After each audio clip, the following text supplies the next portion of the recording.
book is Begendings, and the author is with us this morning, Catherine Zeeb. Catherine, good morning. Good Hi, morning. Catherine. Good morning. So Begendings is a mixture of beginnings and endings, right? Correct. Very Yes. clever, but why? Why Begendings? Yes. Well, I have to credit my son for that. He used to, when he was very small, he would say it's the begending of a movie instead of saying the beginning of the movie. And I always thought, even that many years ago, that it was a great book title.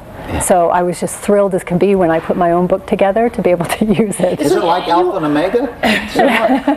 You say that it's not about beginnings and it's not about endings, it's the present moment Right. Right. in our life. Right. Live in the moment. Right. If we live in the past, then that's what we're going to be attached to. And if we live in the future, then we're going to always be worried about what tomorrow is going to be. And we've heard that forever, Yes. Catherine. But why do you call it a new perspective then? Well, the new perspective is from a column that I've written in the Vail Daily. I'm from Colorado for the past 3 years.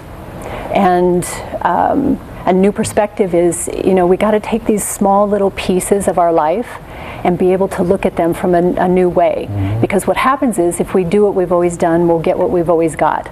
But it's so difficult in all our lives to live in the moment, because we Yes. are worried about what's going to happen tomorrow. Absolutely. And we look and we What has all and we happened in the continue to past. look back. So how do we live in the moment? Right. Well, Does we the book can't help us there? Yes. Well, we can't change anything that's happened.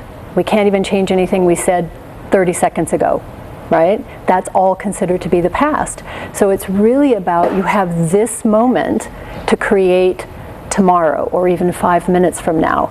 So if I can learn to pay attention in this moment as much as possible, and you won't be able to do it 500%, because we have thousands of thoughts a day. It's not like you can catch every thought. I'd be happy with 1%. Yes.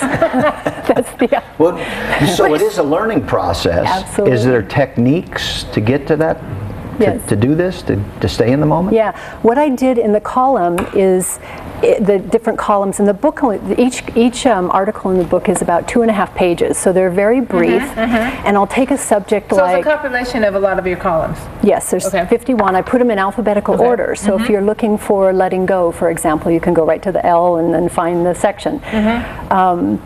But I'll give an example of what it means to say not be at peace peace with the chaos in the world, right? We have chaos in our minds, we have the chaos in the world. Right. How do you be at peace with that? So I'll give a little example of not being at peace, and then I'll give a tool about how to be at peace, even Achieve with peace. your own mind chaos going on or whatever's going on outside of you. And it's really about awareness. So if you recognize that what you're thinking right now, So aware of the moment would help us live in the moment. yes, Okay. yeah. So if you know, a good example of this is, I'm a therapist as well, so I do addiction work.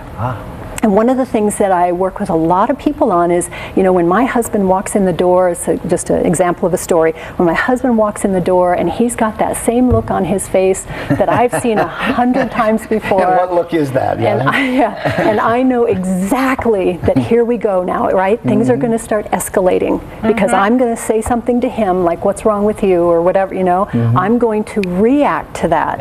And what we can learn in that moment is that we have a choice to act instead of reacting. But living in the moment, to me, because in today's world, and even throughout our lives, we're always looking for a plan. We're planning ahead.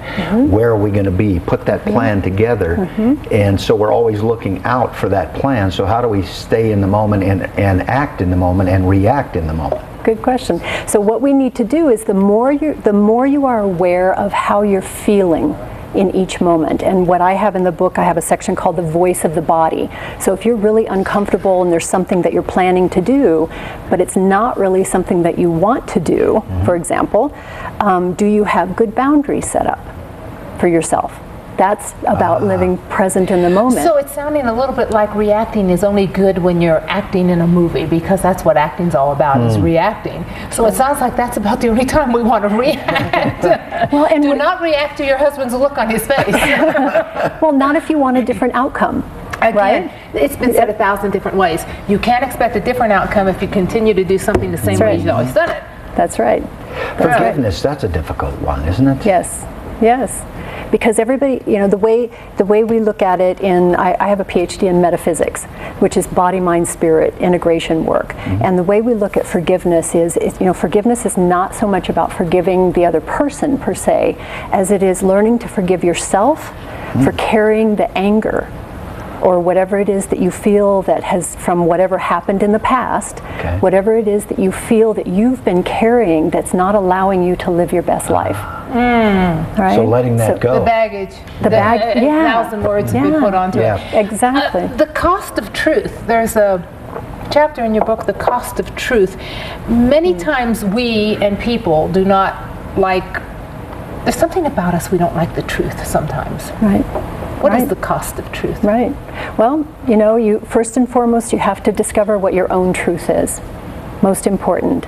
Like, are you living in your truth? It's one of the hardest, I do a lot of workshops, and truth workshop is one of the hardest ones I do, because people want me to tell them what their truth is. And I can't tell you what your truth is. You know what your truth is. And the cost of truth is can you stand in your truth, and can you speak it?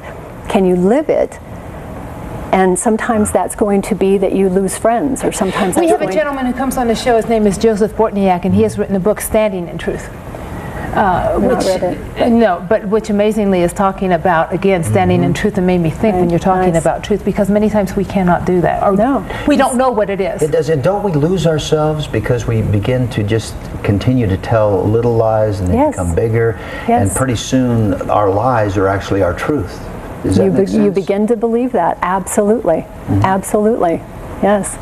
And everybody tells those little white lies, like the dress. No, I don't. No. They say do not. They say do not go shopping for a dress with your best girlfriends. Go with your best male friend. That will tell you the truth about. Because he will tell you the truth about that dress. It makes your derriere look a little larger than you want it to look. See, guys, we have some good things going on, don't we? Really? I mean, well, only if he's a friend. If he's a friend, it's not. Your husband won't tell you that. Don't take your husband. Where can we get the book? It's available on Amazon.com and BarnesandNoble.com, and on my website, which is www.healing-spirits.net. And you continue to write your column? Yes. I've been on a roll lately, so I've put out probably 4 or 5 more. Well, got another book coming. Thank you so Catherine, much. this has been fun to live in the moment with you. What's the name of the next book? Well, I have Begendings 2 coming out, and then I have one on relationships called Real Relationships. Excellent. Terrific. I love words. Thanksgiving. It's good. Happy Thanksgiving. Thank you for having me. Steve Greenberg is next. Tanya.